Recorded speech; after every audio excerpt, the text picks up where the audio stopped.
ও yes, প্রধানমন্ত্রীর আদেশে আবারও আইপিএলে যোগ দিচ্ছেন মোস্তাফিজুর রহমান। খুশিতে আত্মহারা চেন্নাই। হ্যাঁ প্রিয় দর্শক, এই নিয়ে বিস্তারিত জানতে হলে ভিডিওটি না টেনে শেষ পর্যন্ত দেখতে থাকুন। আর আপনি যদি আমাদের চ্যানেলে নতুন হয়ে থাকেন তাহলে সাবস্ক্রাইব করবেন।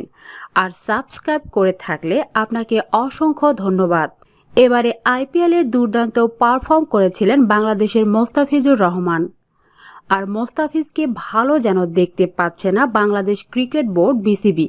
সভাপতি নাজমুল হাসান পাপন তো বলেই বসলেন, মোস্তাফিজ আইপিএলে খেলে আমাদের কোনো লাভ নেই। অন্যদিকে আইপিএলের আগে মোস্তাফিজের বাজে পারফরমেন্সের কারণে তাকে একাদশ থেকে বাদ দেওয়া হয়েছিল। কিন্তু আইপিএল খেলতে গিয়ে ধোনির পরামর্শে আবারও আগের রূপে ফিরেছেন মোস্তাফিজুর রহমান। দুর্দান্ত বোলিং করে চেন্নাইকে একাধিক জয় দিয়েছেন তিনি। এদিকে জিম্বাবুয়ে সিরিজের কারণে আইপিএল থেকে দেশে ফিরছেন মোস্তাফিজুর রহমান। গত ৩রা মে প্রথম ম্যাচের মুখোমুখি হয়েছিল বাংলাদেশ বনাম জিম্বাবুয়ে। আর সেই ম্যাচে জিম্বাবুয়ের কাছে প্রথম ম্যাচ বড় ব্যবধানে জিতে যায় বাংলাদেশ। এদিকে প্রথম ম্যাচের দলে মোস্তাফিজকে রাখা হয়নি।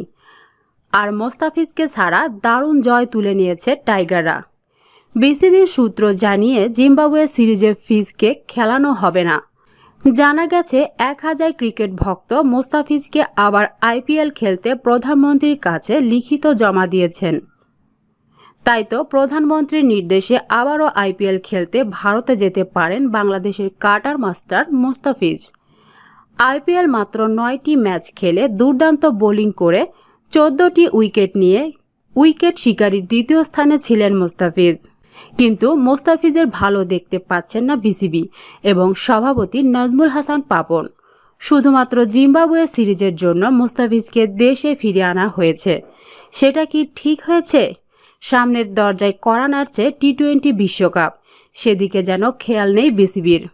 বাংলাদেশ ক্রিকেট বোর্ড বিসিবির কাছে এখন বিশ্বকাপের থেকে জিম্বাবুয়ে সিরিজের বেশি গুরুত্বপূর্ণ হয়ে গেছে, যে কারণে বিশ্বকাপের আগে মোস্তাফিজকে আইপিএল থেকে দেশে ফিরিয়ে এনেছেন।